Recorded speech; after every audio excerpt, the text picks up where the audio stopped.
Thank you very much, Gemma, and welcome to everyone to today's webinar on liquidated damages. Gemma's already mentioned the slides, so by all means do email me during or after the session and we'll get a copy of the slides over to you. So, as is normal, there's a few introductory slides about the company I work for, which is Driver Tret. So let's go through the introductions before we go through liquidated damages this morning. So we provide support to engineering and construction industries, basically across all of the areas. So whether it's building, power, infrastructure, utilities, you can see some very, very nice, pretty pictures there on the screen in front of you. We are a market leader in expert witness planning, commercial, technical, importantly, dispute avoidance, and of course, dispute resolution. Established back in 1978, we are stock market listed with over 500 staff worldwide. Our UK offices can be seen on the little map in front of you. I work between the Haslingden and the Hooton office, so between Lancashire and Cheshire, and obviously we've got other offices around the UK as well. Three main parts of the business. From the left-hand side, we have driver project services, so we can provide quantity surveyors, planners, and of course project managers on a short, medium or long-term basis to suit your particular requirements. The part of the organisation I work for is Driver Tret, and we essentially provide contract advisory services. So that could be checking your contracts, your amendments before you sign up to the contract, commercial and contract management, planning, programming and scheduling, as well, of course, as dispute resolution services. The final part of the business is Dialis on the right-hand side. Main part of that section of the business is that we provide experts into adjudication, arbitration and litigation.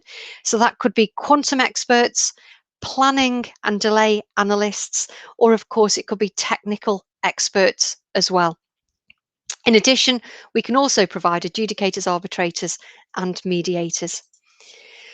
On the slide in front of you is a huge long list of the types of things we've been involved with over the past few months. So I've already mentioned reviewing contracts. Of course, drafting notices and contract correspondence is important. Checking your applications for payment and payment notices meet the requirements of the contract that you've signed up to. Looking at baseline progress programs to make sure that they reflect the impact of whether it's COVID or other events. Huge part of our business is obviously working with NEC 3 and NEC 4 contracts. So preparing and assisting in the preparation of compensation events. Similar types of work, but under other forms of contract, looking, of course, at extensions of time and loss and expense. We will provide project health checks on live contracts, making sure that your risk is covered. Assisting in negotiation, claim preparation, adjudication, looking at project restart strategy. Of course, we will do webinars exactly as we are doing for Seeker. We can do those on an in-house basis, and we do operate a help desk as well. That's the bit of advertising for our help desk. We also do have a digest magazine which is available, which does have some interesting articles in it. That's published twice a year. I think the vast majority of people who are on today's webinar will have heard me speaking before, whether on a webinar or previously in a live environment where bacon butties would have been provided. But yes, I am a quantity surveyor, chartered, ex-Balfour Beatty, where I worked for 5 years as a site quantity surveyor. I have gone on and done my solicitor's exams, and I've now been in construction claims consultancy for over 20 years. So what are we going to cover today? So a little bit on the background, contractual provisions, looking at some drafting issues, looking at liquidated damages post-termination and how that works, and then also looking at some recent case law as well. I am making an attempt to make these webinars just a little bit more interactive because it's very lonely here as the presenter. So my question to you, so I'm just going to make sure that everyone can use their chat. Question is, what is the largest liquidated damages figure that you have ever seen? Okay, so if anybody wants to type in whether it's an amount per day or an amount per week, just to get a feel for that. Whoa, okay, so Paul Sumner probably has it there at £4.2 million. So yeah, liquidated damage is a huge, huge issue. Rebecca here has typed in £20,000 a week. Again, that can soon add up when you are going to be late for a period of time. I've got somebody else who's just popping at 1.6 million quid. I mean, the figures here. Okay, yeah, this one here beats me from Tony. 560,000 euros a week. My personal record is £254,000 a week, and that was on Liverpool Arena. So, and it's a job quite a few years ago as well. So, definitely something that is part of the risk profile on any job. And certainly one of the things that I want everybody on this webinar to take away is an appreciation of how important liquidated damages are to look at and to factor into the overall project. So yes, I think we've definitely established that this can be a huge issue. So let's look at a background on this particular issue and also look at an introduction to this issue of damages. And we do go all the way back to 1848. And the rule there is a case called Robinson and Harmon. So where a party sustains a loss by reason of a breach of contract, that party is, so far as money can do it, to be placed in the same situation with respect to damages as if the contract had been performed.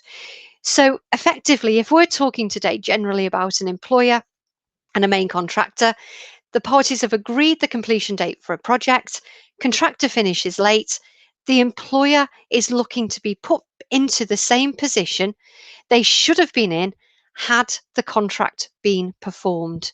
So, in other words, they would have made profit on that particular job. Hadley and Baxendale, again, another very, very old case. And really, this was the starting point for looking at damages in two sections or two branches, as it's also called. In that particular case, the judge said, such losses as may fairly and reasonably be considered as either arising naturally, so that's rule one, according to the usual course of things, or rule two, such as may reasonably be supposed to be in the contemplation of both parties at the time they made the contract as the probable result of the breach of it. Now, this particular case, not the most glamorous case you will have ever come across, it was all about the repair of a crankshaft in a mill. That particular crankshaft should have been repaired and replaced within a day, and it actually took 7 days. And the claimant here claimed loss of profit and wages. Now, unfortunately for the owner of this mill, what they didn't tell the repairing company was that the mill couldn't work if the crankshaft wasn't in place. So the whole thing stopped. The court decided in this particular case that they couldn't claim the lost profit because that wasn't foreseeable. Okay, so in other words, it wasn't in the contemplation of the parties. And that really was the starting point for people starting to think about actually writing in a level of damages into a contract. A similar case was Victoria Laundry and Newman back in 1949. Two distinct types of loss of profit here. There were the normal level of profit that this particular laundry company was going to make, and then a higher and a special level of profit because they had just won a contract from the army for cleaning uniforms. The boiler here was damaged and it was delivered 5 months later than planned. And Victoria Laundry could only claim the reasonably foreseeable loss or the normal level of profit at the time the contract was made. The foreseeable loss being a loss that a reasonable person would have concluded was liable to result. So again, had they written in a liquidated level of damages into the contract, then that would have been foreseeable. In the laundry case, the level of damages wasn't written in to the contract. Much more recent case, Balfour Beatty Construction and Scottish Power in 1994, is a case that went all the way to the House of Lords, which of course is now known as the Supreme Court.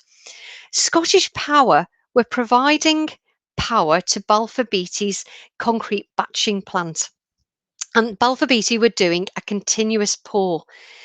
Unfortunately, there was a power cut part way through, which meant that this continuous pour of concrete couldn't happen. Because the power stopped, the continuous pour stopped part way through, and what actually had to happen was they had to break out an awfully large portion of concrete, and Balfour Beatty then claimed damages for having to break out that concrete and replace it. The court decided in this case that that was not foreseeable. Balfour Beatty should have told Scottish Power that they were doing this continuous pour, which would have allowed either Scottish Power or Balfour's to put in a standby power in relation to the power actually pausing on the particular project. So again, a liquidated damages could have been added in here. So why do we use liquidated damages clauses? Well, it's for certainty for the two parties. So both parties know that if something goes wrong, what can the other side claim? It also does operate as a cap, so it does limit the contractor's liability in the event of a delay, which is the contractor's fault. Now, you might look at the level of liquidated damages and think actually it's larger than you would normally expect. If you're not happy with the level of liquidated damage, you must challenge it before the contract is signed. And we're going to look at some cases why that is so important. From the employer's perspective, it is definitely a good thing because it saves time and expense. If there's a dispute, that employer then doesn't have to put together proof of loss. The damage is already sorted out at the time the contract is made. Often, though, for the employer, what they actually want is actually the building or the structure completed on time.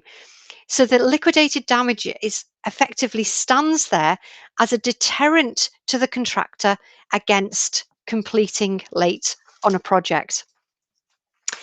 Now, if I go historically, which actually isn't that long ago, the historical position was that a liquidated damage had to be a genuine pre-estimate of loss. Okay, and the loss didn't have to be proved at the time the breach is committed.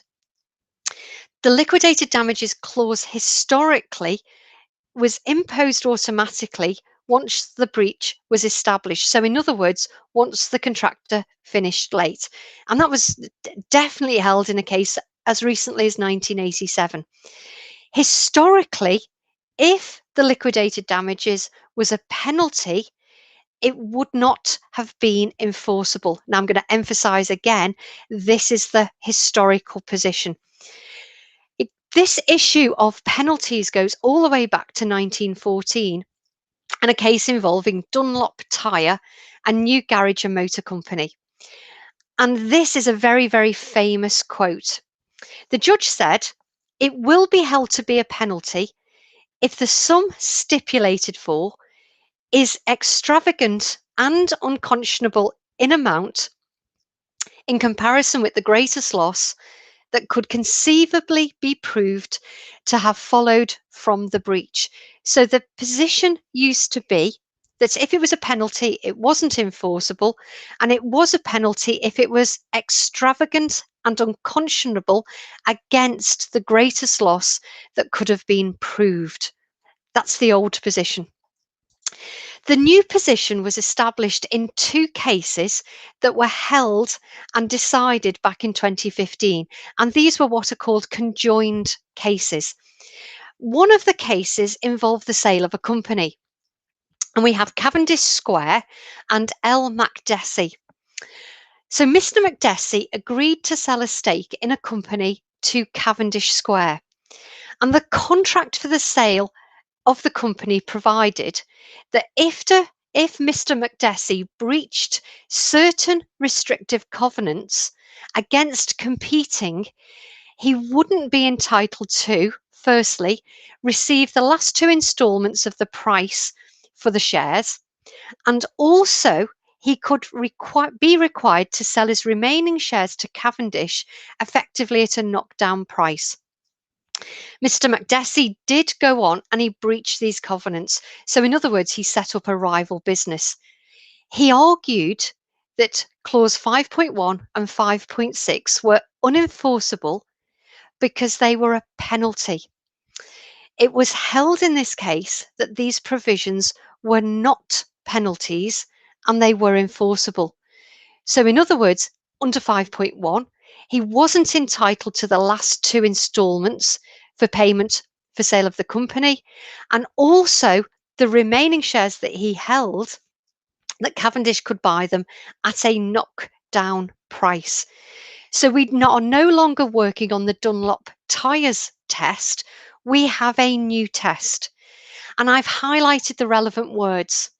So, in other words, the true test is whether the impugned provision is a secondary provision, which imposes a detriment on the contract breaker, which is out of all proportion to any legitimate interest of the innocent party in the enforcement of the primary obligation.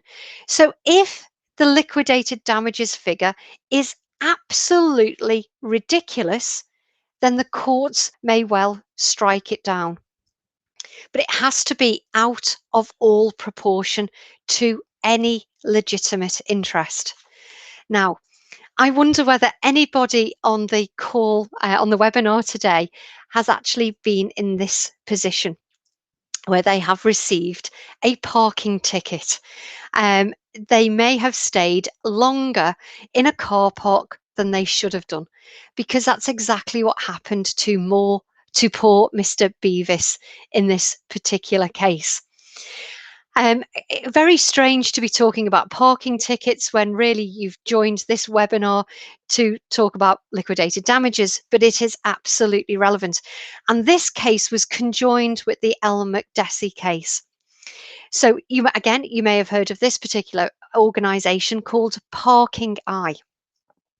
Now, Parking Eye contracted with British Airways Pension Fund to manage a car park for Asda at the Riverside Retail Park in Chelmsford.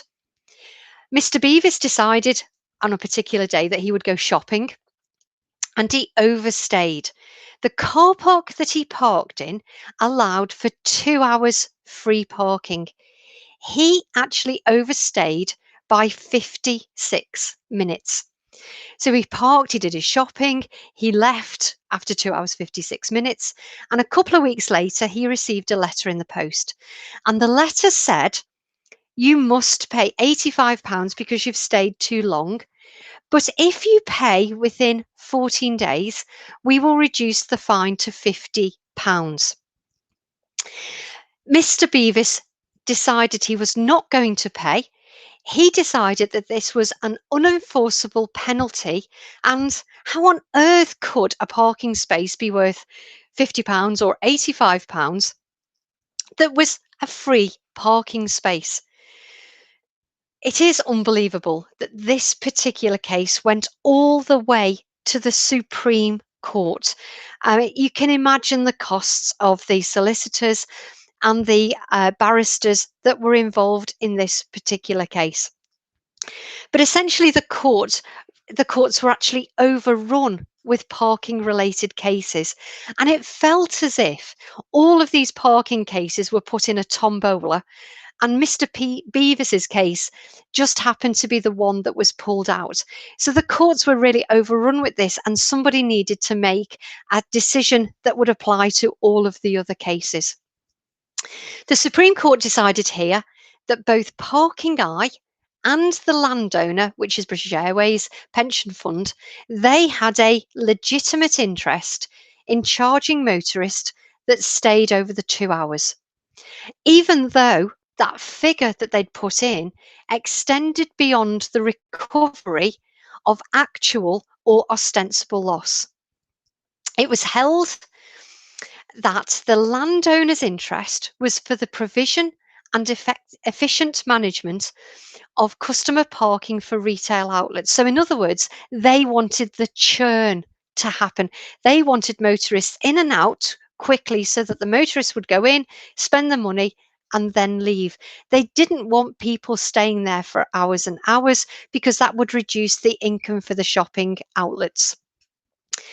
Parking Eye's interest was only the money that they got from people overstaying the 2 hours. They had no other income at all.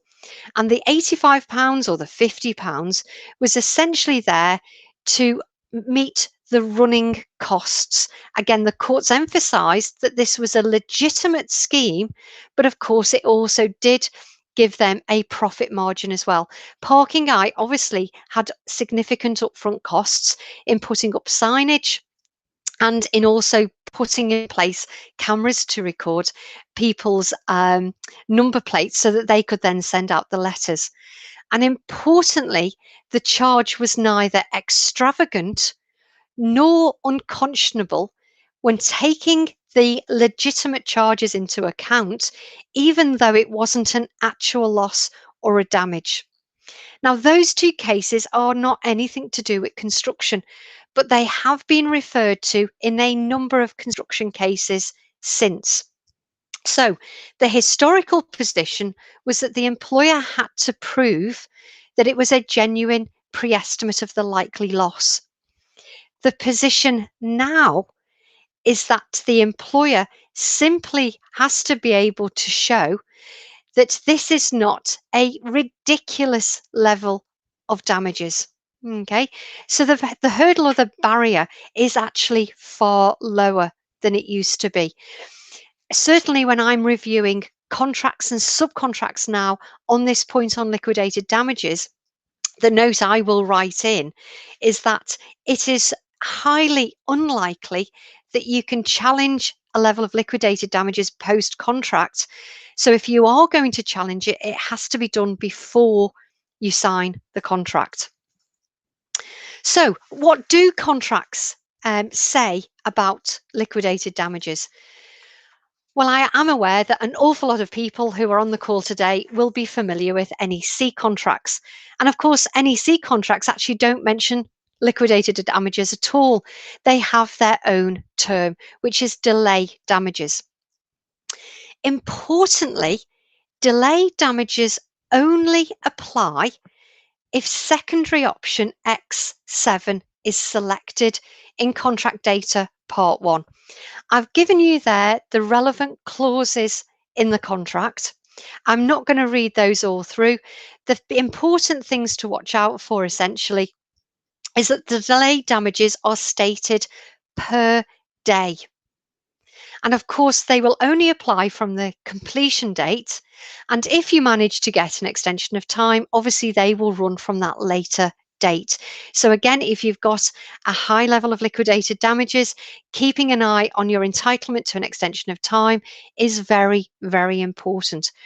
X3 also does reference the fact that if there is a partial takeover, those damages are then reduced in proportion to the benefit that the employer has gained.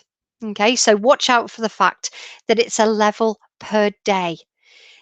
Importantly, if X7 isn't chosen, then if the contractor fails to complete by the agreed date and doesn't, then the employer will be able to claim unliquidated damages or as much as the employer can prove.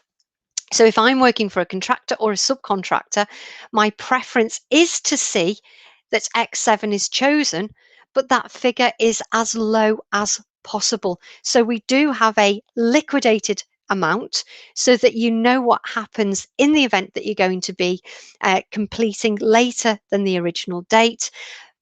But everyone knows exactly what you can do about that. I've also quoted in the notes contract data part 1. Also note that you can also have delay damages on sections as well. And you must be very careful as to how that is filled out, which we will see in a later case. I've also put in there reference to JCT design and build. Again, I'm not going to read the whole clause out, but JCT actually makes the employer jump through several hoops before liquidated damages can be deducted.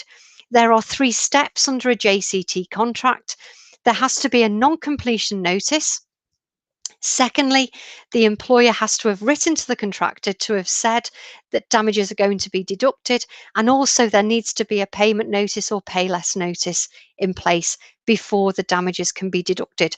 And of course, we're all aware that under NEC contracts that these are often amended, so do take care about some of the amendments that can go in. So, what drafting issues can arise? If I go back to 1987, there was a case called Temlock and Errol. And what happened in this particular case, it was a JCT 1980 contract that the parties had signed up to, and a figure of nil had been inserted in the contract as the amount of damages per week. The contractor did finish late, and the employer tried to argue that actually they could claim nil per week, which is the liquidated damages amount, or they had the choice between claiming unliquidated damages or the loss that was actually incurred. The court decided in this particular case, which is an English case, that they could only actually claim nothing in this particular case. The nil actually was an exhaustive remedy as to any damages. So if I'm working for a contractor or a subcontractor and I see nil inserted in a contract, and I actually did see that in a contract yesterday, I'm very happy with that entry from the contractor's perspective, because it means if they finish late, then actually there's nothing that the employer can claim. In other jurisdictions, it's different. In an Australian case, which is Bays and Bracken in 1989, you needed express words to actually mean that general damages was also nilled out as well. You do need to look at the particular facts and clauses in your own contract. Now, as well as nil in a contract against liquidated damages, you might also see not applicable. Now, again, this is an Australian case, and in this particular one, liquidated damages was inserted as NA. The particular arbitrator here held liquidated damages didn't apply, but unliquidated damages did apply. I think that that's exactly what would happen in the UK. So my view is if I see NA and I'm working for the contractor, that I actually want that replaced with nil instead, because I do want to actually be sure as to what the parties will incur in the event that a project finishes late. Now, there is nothing to stop a party actually capping the LDs as well. So that could be expressed as a percentage of the contract sum. I've given you an example clause there where the liquidated damages is capped at 20% of the contract sum. Now, for me, that's a high figure, and you might want to consider a lower cap of 10% of the contract sum or even 5% or lower. Is it the original contract sum or is it the finally adjusted contract sum? Again, clarity is required. Generally, if I'm on for the contractor or the subcontractor, my preference is to see that as the contract sum, which is stated in the contract, not the finally adjusted one with CEs or variations added in. If there is an ambiguity in drafting, of course, the Latin principle of contra proferentum will apply. So, in other words, whoever has drafted the clause, the ambiguity is construed against them. So, in this particular case, if it was the contractor that had drafted that clause, then If the finally adjusted contract sum was higher, the courts would say it's the higher figure that would apply the 20% to. Another issue that can come up with liquidated damages is sectional completion. In the case of Gleeson and Taylor Woodrow, again, it was another JCT contract, and the sectional completion provisions were actually put in the preliminaries rather than being in the contract itself. And the court decided here that the fact that they were hidden in the prelims or the bill of quantities, that wasn't good enough. And therefore, the sectional completion damages did not apply. And that was because there's a clause in JCT that says nothing in the bills can override the conditions. Quite simply, it was an error in contract drafting. And the contractor in this particular case effectively won the case. They didn't have these sectional damages imposed. A very recent case, only 2019, so last year, involved the University of Warwick and Balfour Beatty. Again, yet another JCT contract. This involved the National Automotive Innovation Centre in the Midlands. And the contract itself was split up into 4 sections, and there were liquidated damages for each of the sections in this particular case. There was a very long definition of practical completion, and it included a statement that practical completion of any of the sections was deemed not to have occurred if the employer couldn't occupy the particular section. Unfortunately, not enough attention was looked at before the contract was entered into.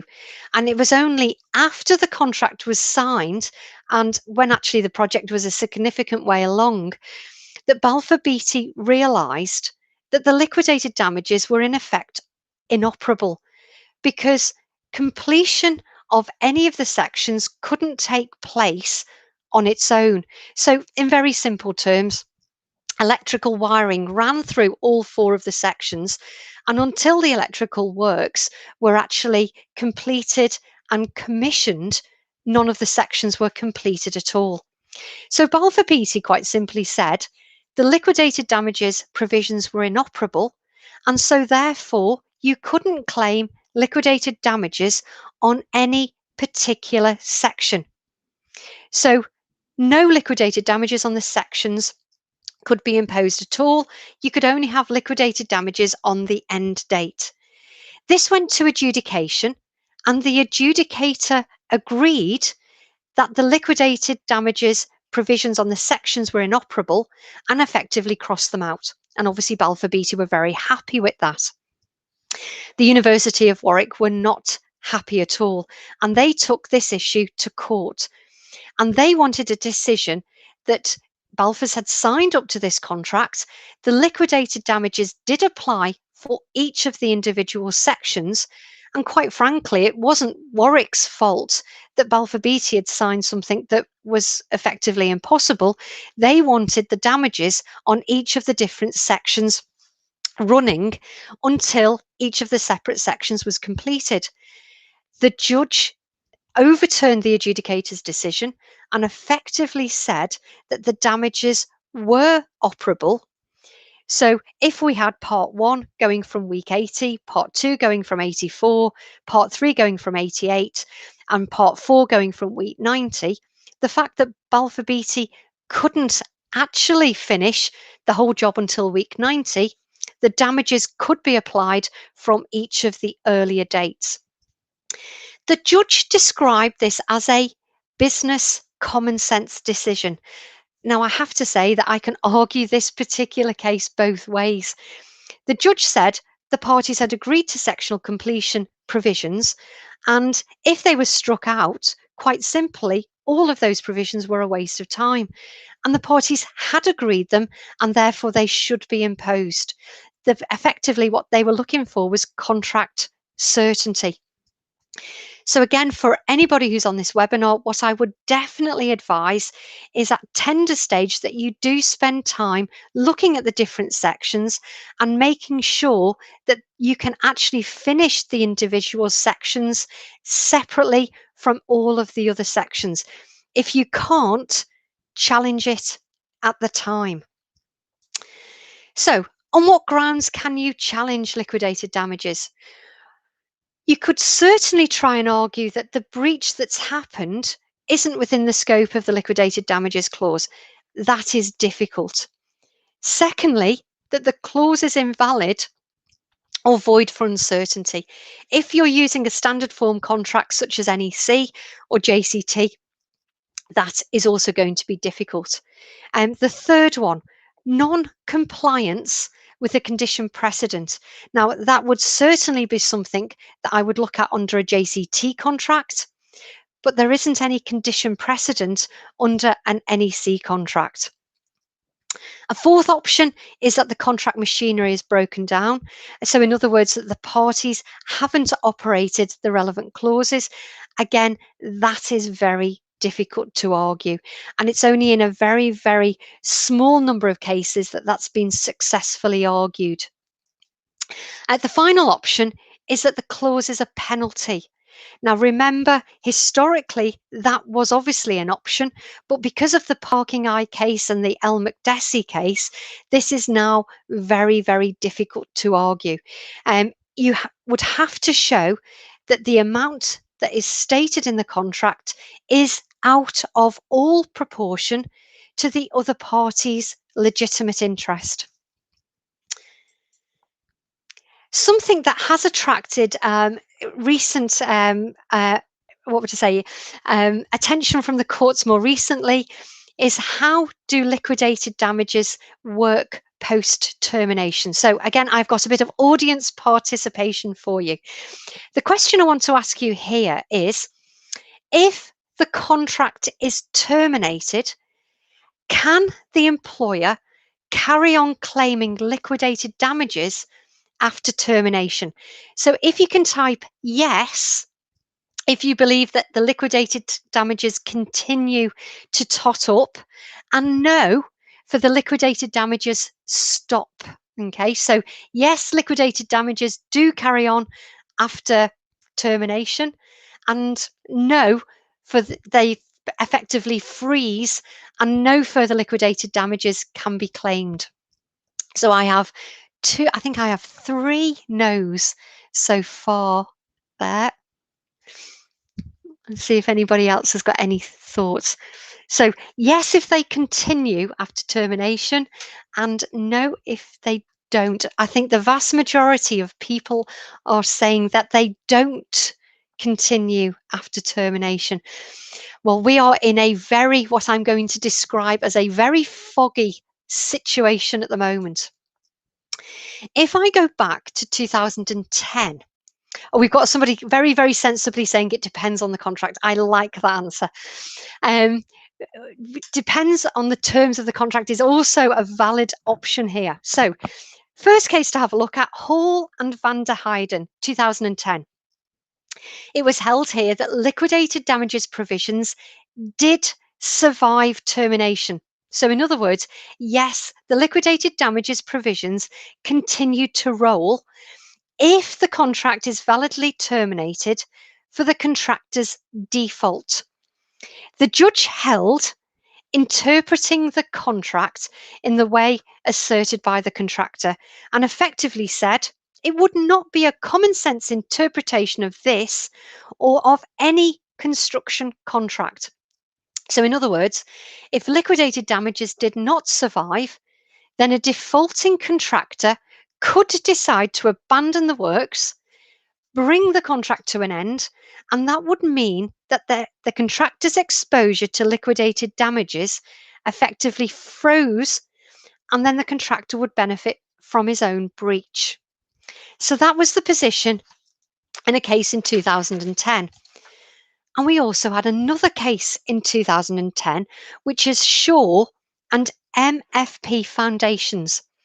Now, in this particular case, the contract provided for liquidated damages of nil. per week. Due to poor performance, the claimant terminated the contractor's employment. The arbitrator held that nil was the only right to claim liquidated damages even after termination. The court in this particular case said, after the date of termination, the parties are no longer required to perform their primary obligations under the contract, and the contractor's obligation to complete by the completion date no longer remains, and the provision for liquidated damages becomes irrelevant. In its place arises an obligation to pay damages for the employer's losses resulting from the breach of contract, including damages for any loss resulting from any further delay. So, what the judge in this particular case is effectively saying, it was a swap. So, it moved from nil to unliquidated damages. So, they're two different 2010 cases. We then move on to a case in 2019. What we have here are 5 EPC contracts for solar power generation plants. Unusually here, the contractor Prosolia was insolvent, and the client here was suing the parent company of the contractor, who was a guarantor under 4 of the EPC contracts. And there were 3 questions that were asked.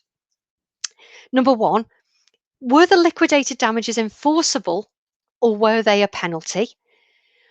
Was the contractor liable for liquidated damages after termination? And thirdly, was whether force majeure was applicable at all. So looking at the first point about the enforceability of liquidated damages, well, the contract did confirm that the liquidated damages was a penalty of £500 per unit per day. So it was actually described as a penalty. There were no negotiations at contract stage on the liquidated damages figure, and the liquidated damages amount across all 5 contracts was the same, even though each plant had a different output. The loss would be affected by output and the electricity price, which was prevailing at that particular time. And of course, the initial output would fluctuate depending on how the works had been done. The court did look at this issue of genuine pre-estimate of loss, which of course is the historical position. The court had no difficulty whatsoever in the figure being the round £500 per unit per day. And they then referred to our parking case. So the parking Iron Beavis 2015 case, and the court held that the liquidated damages were enforceable. So you can see here clearly that they've moved to this new test, even in construction. The second question, was the contractor liable for liquidated damages after termination? Well, they argued that the contractor cannot possibly influence the progress of the project after they aren't involved. And therefore, the contractor would be liable for essentially excessive liquidated damages. They did look at the whole case in 2010, and it was decided that liquidated damages do continue after termination, and in this particular case, up to the date of commissioning of the plant. And in particular, they decided here that otherwise the employer would be punished for its correct decision to terminate. So this is the case I would look at if I'm giving advice at the moment. In other words, the contractor is liable for liquidated damages after termination. But I am going to remind you of Ben's comment. Of course, if you had a clause in the contract that said that the contractor wouldn't be liable for liquidated damages in the event of termination, I think that that would stand. Probably for me, the most annoying part of this case is the third question that was asked, and that was on force majeure. What had happened here during the course of the contract is that there were protests against this solar panel farm being constructed. And what the parent company argued here was that, look, you can't claim damages when there was a force majeure issue that prevented the work being carried out. And the court said here, well, yes, we agree with you, but there was a very clear notification clause in the contract that said, if you want an extension of time because of force majeure, you have to give the relevant notices. And of course, here, the contractor Prosolia hadn't given the correct notices and therefore wasn't entitled to an extension of time. So, in other words, if the notices had have been issued, then the parent company wouldn't have had to have paid the liquidated damages, which is a real annoyance for them. So, for the sake of a few letters, they could have had these liquidated damages significantly reduced. Another 2019 case, Triple Point Technology and PTT Public. This was all about a supply contract for a software system. And again, the question was asked, did liquidated damages for delay apply post-contract? Helpfully, the judge said there are three possible answers here. The clause doesn't apply, it applies up to the termination of the first contract, or it applies up to completion of the work by the second contractor. Here, the contract specified that liquidated damages were to be calculated until the date that the employer accepted the work. The Court of Appeal, so a high level of court here, interpreted this as the date when the employer accepted the completed work from the original contractor. Now, possibly a little bit of poetic license has gone in here. As the original contractor didn't complete the work, the Court of Appeal concluded that the liquidated damages clause could not apply. It would appear that we are waiting a Supreme Court judgment in this particular case. So probably I should have added 3 dots.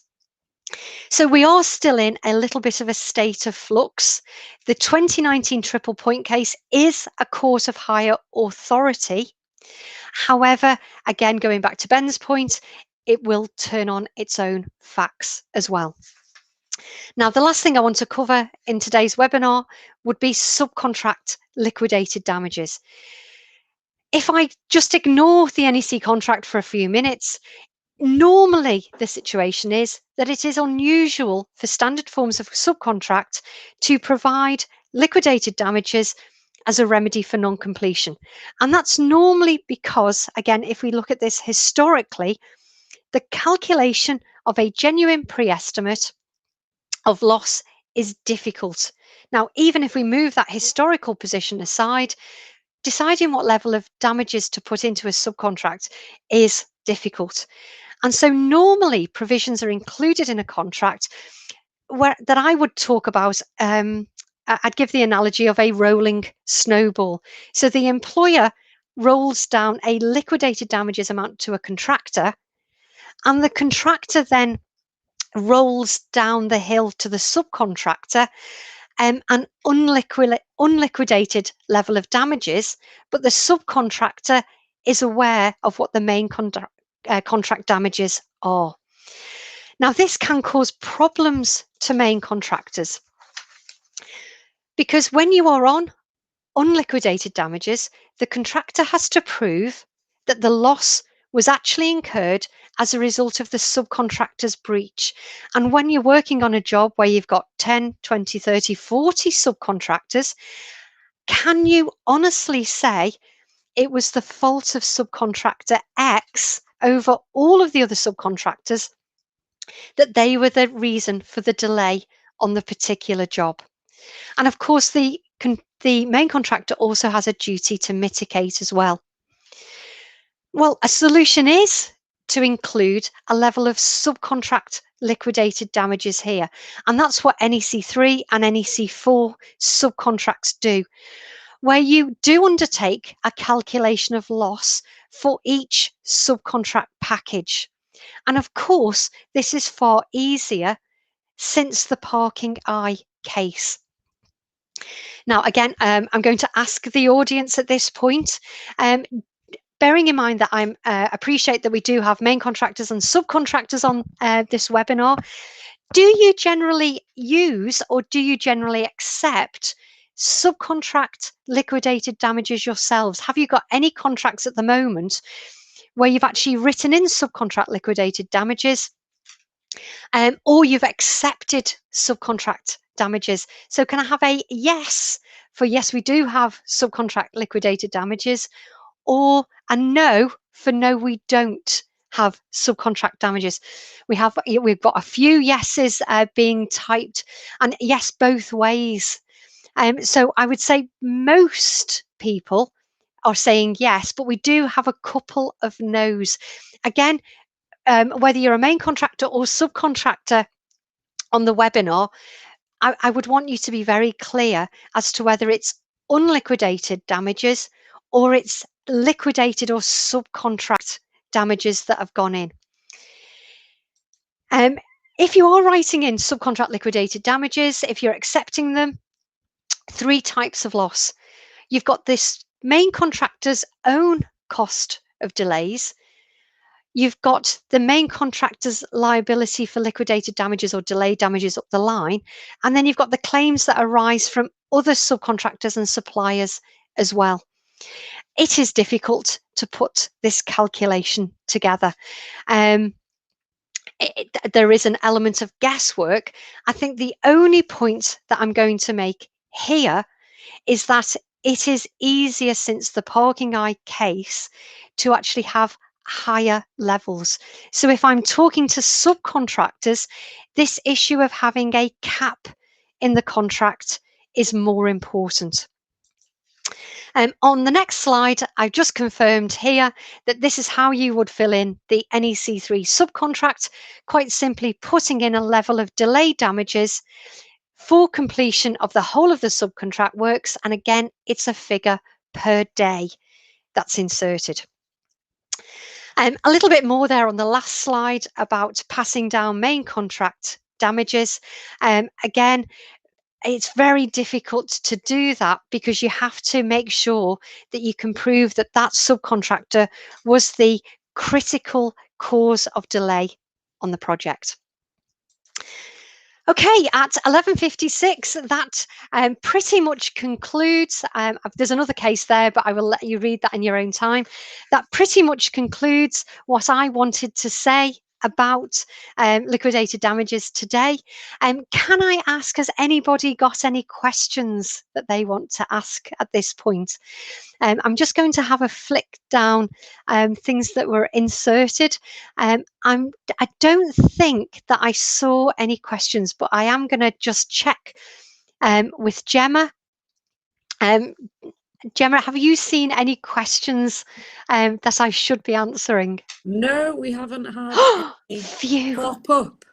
The beads of sweat disappear from my brow at this point, and I cannot see anybody typing, which is very, very welcome.